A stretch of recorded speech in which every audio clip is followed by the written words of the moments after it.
Right when you walk in, you're going to feel like you're in 1962. And we have greeters there to welcome you wearing the original flight attendant uniforms, the pillbox hats, the old pins, the stacked heels. 62 was an extraordinary year in America.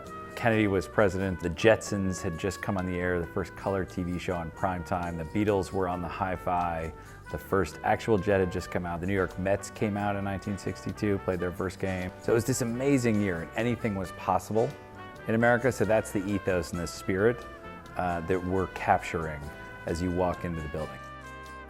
We're bringing together a cacophony of mid-century modern design greats under one roof. So we have Eero Saarinen, who designed the building, Howard Hughes, who built the building, who owned TWA. So when we first got there, the building was filled with asbestos, it was filled with lead paint.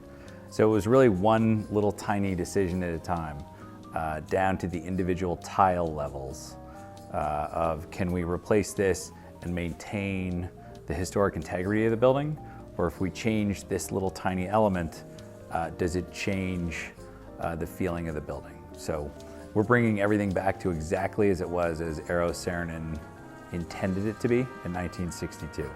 An important part of the story is that Howard Hughes wanted the greatest airplane terminal the world had ever seen.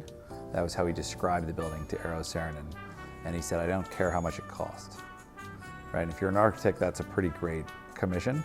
And so the building was never value engineered, and that's how you get a soaring, spectacular building like this in the middle of a busy airport.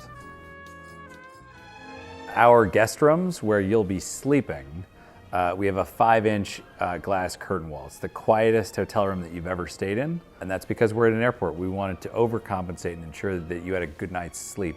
We're not competing with Manhattan.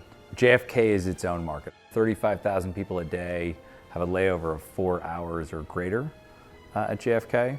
So we're going to have a lot of day stays, we're going to have a lot of architectural aficionados, aviation aficionados. You know, it's a once-in-a-lifetime opportunity to be involved with a building as important as this one is in the history of America, in the history of jet aviation, and the history of New York City. So I had to go for it. Some people thought I was crazy, and you know, it has every degree of complexity that you can think of, but it is a ton of fun, and it's a fabulous building.